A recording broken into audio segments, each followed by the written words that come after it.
Visit India's first underwater tunnel aquarium at VGP Marine Kingdom, Chennai. குறைந்த விலை நிறைந்த தரம் தங்கள் தேவைகள் அனைத்தும் ஒரே இடத்தில் ஜெயச்சந்திரன்.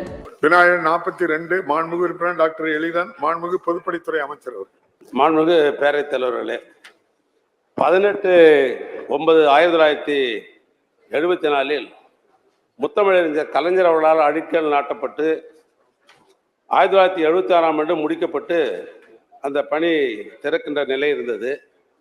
ஏறத்தாழ சுமார் 5 ஏக்கர் நிலப்பரப்பு திராவிட கட்டடக்கலையும் பல்லவ கட்டளையும் இணைந்து கட்டப்பட்டது தான் இந்த வள்ளுவர் கோட்டம்.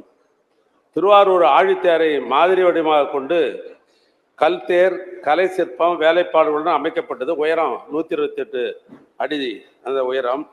1970 அரங்கத்தினுடைய நடுவில் எந்த தூணும் குறுக்கிடாதபடி பிரம்மாண்டமாக 67 மீட்டர் நீளமும் 31 மீட்டர் அகலமும் கொண்டது அந்த அரங்கம். 4000 பேர் உட்காரக்கூடிய சிறப்பான ஒரு மையப்பகுதியிலே சென்னையில் அது அமைந்திருந்தது.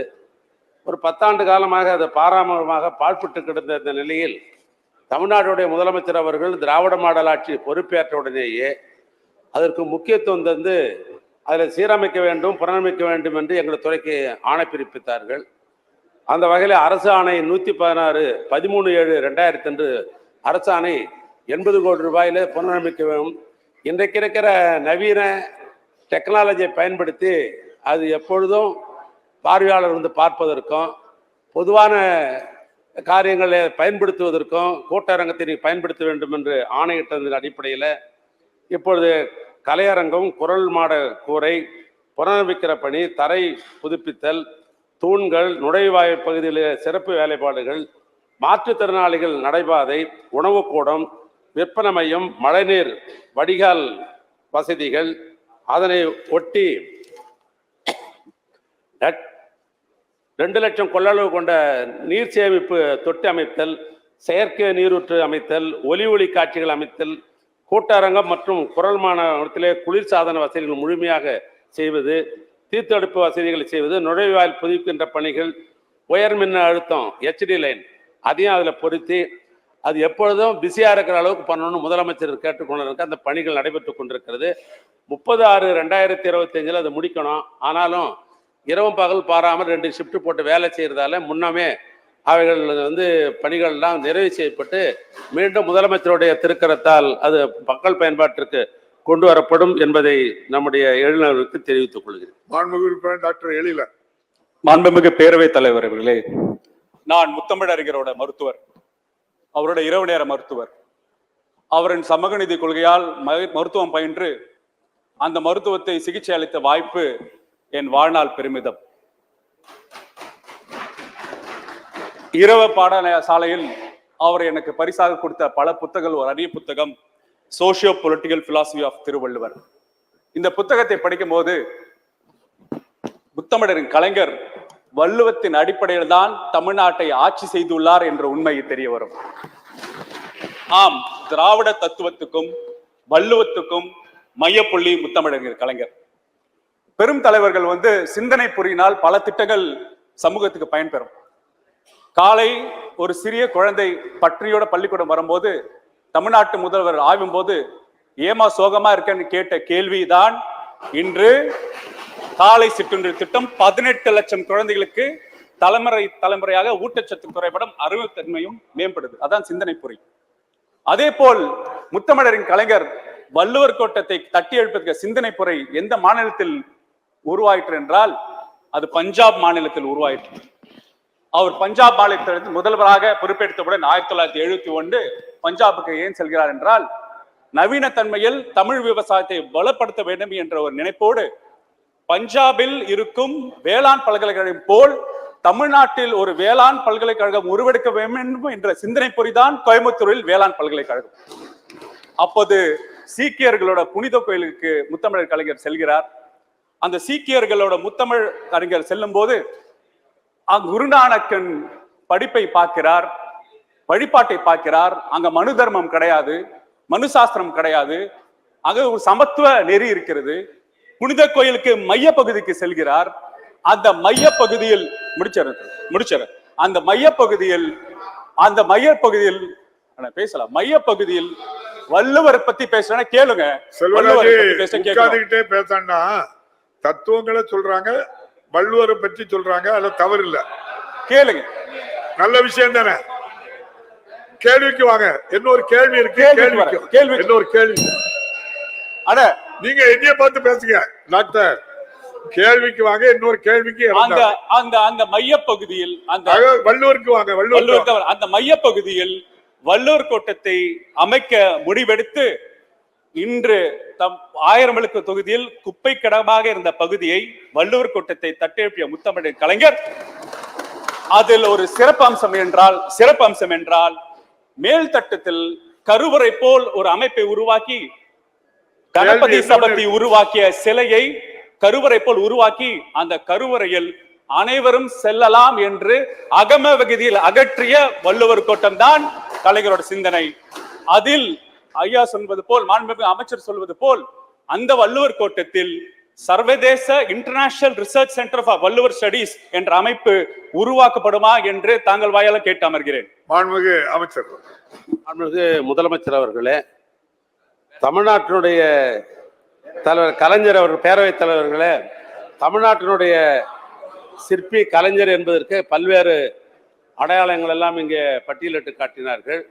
இப்பொழுது கருத்தை சொல்லியிருக்கிறார்கள். அதை முதலமைச்சருடன் கலந்து பேசி வருங்காலங்களிலே அது கொண்டு வருவதற்கு அந்த அரசு முயற்சி எடுக்கும். மாண்புமிகு டாக்டர் பேரவைத் தலைவர் அவர்களே, போராட்டமே தன் வாழ்க்கை, வாழ்க்கையே தன் போராட்டம் என்று வந்தவர் முத்தமிழ் கலைஞர். அவர் இறுதி பயணம் ஒரு போராட்ட களம். அந்த போராட்ட களத்தில் நிதானத்தை கடைபிடித்து சட்ட போராட்டம் கொண்டு வென்றெடுத்து கழகத்தினரை வழிநடத்தி தன் ஆசிரியரான அறிஞர் அண்ணாவுக்கு அருகில் இடத்தை வாங்கி கொடுத்தவர் நம் தமிழ்நாட்டு முதல்வர். கலைஞரோட நினைவு சின்னம் சமூக நீதி சின்னம், கலைஞரோட நினைவு சின்னம் மாநில உரிமைகள் சின்னம், கலைஞரோட நினைவு சின்னம் மத சார்பின்மை சின்னம். அந்த நினைவிடம் எப்போது திறக்கப்படும் என்று தாங்கள் வாய்களாக கேட்டு அமர்கிறேன். மாண்புமிகு முதலமைச்சர் அவர்கள். மாண்புமிகு பேரவைத் தலைவர் அவர்களே, நின்ற தொகுதிகளெல்லாம் வென்ற தலைவன்,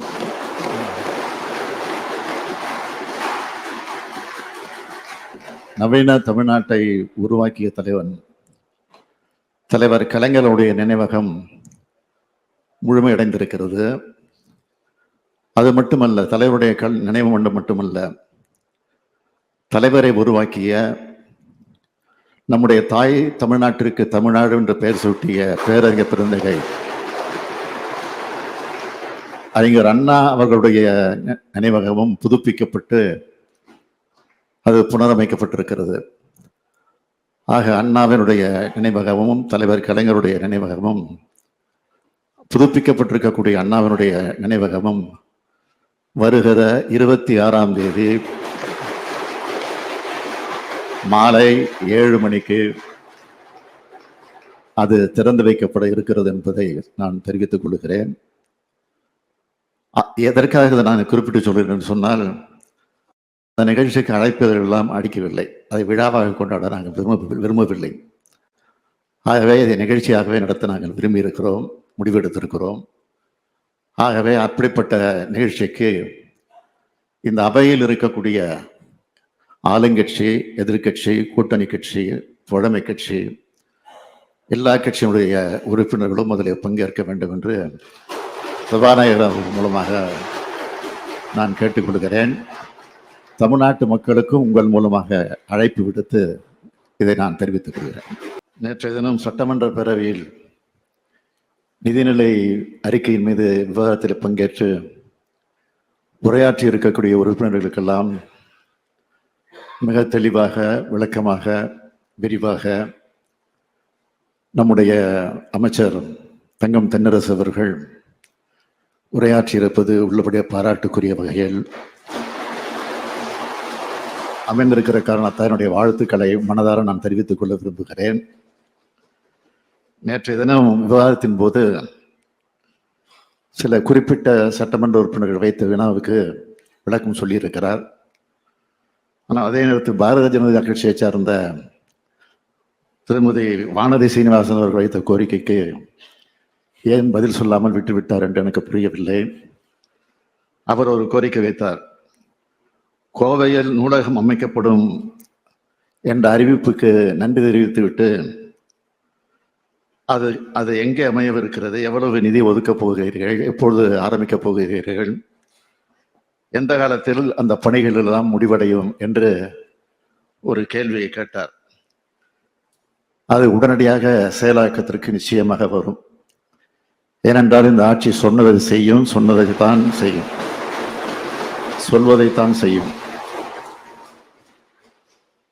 எப்படி மதுரையில உலக தரம் வாய்ந்த கலைஞர் நூலகம் குறிப்பிட்ட காலத்திற்குள் கட்டப்பட்டு திறந்து வைக்கப்பட்டிருக்கிறதோ, அதேபோல் சென்னையில கலைஞர் பல்நோக்கு சிறப்பு மருத்துவமனை, மதுரை அலங்காநல்லூரில் ஜல்லிக்கட்டுக்காக ஏறுதழுவுதல் அரங்கம் அமைக்கப்பட்டிருக்கிறதோ, இன்னும் சில தினங்களில் நம்முடைய கலைஞர் நினைவிடம் அமையவிருக்கிறதோ, அதேபோல் அவைகளெல்லாம் சொன்னபடி நிச்சயமாக இந்த ஆட்சி நடக்கும். ஆனால் ஒன்று மட்டும் உறுதியாக நான் திருமதி வானதி சீனிவாசன் அவர்களுக்கு தெரிவித்துக் கொள்ள விரும்புவது, மதுரையில எய்ம்ஸ் அறிவித்ததை போல் நிச்சயமாக இல்லாமல் குறிப்பிட்ட காலத்திற்குள் கட்டி முடிக்கப்படும். அதுவும் நான் குறிப்பிட்ட தேதியை குறிப்பிடுகிறேன். ஜனவரி மாதத்தில் 2026 ஜனவரி மாதத்தில் அது திறக்கப்படும். திறக்கப்படும் நிகழ்ச்சிக்கு உங்களுக்கு முறையாக அழைப்பு வரும். நீங்களும் அதன் விழாவில் வந்து கலந்து கொள்ள வேண்டும் என்று கேட்டு விடைபெறுகிறேன். Visit India's first underwater tunnel aquarium at VGP Marine Kingdom, Chennai. குறைந்த விலை, நிறைந்த தரம், தங்கள் தேவைகள் அனைத்தும் ஒரே இடத்தில். ஜெயச்சந்திரன். மின்னம்பலம்.com தமிழின் முதல் மொபைல் பத்திரிகை.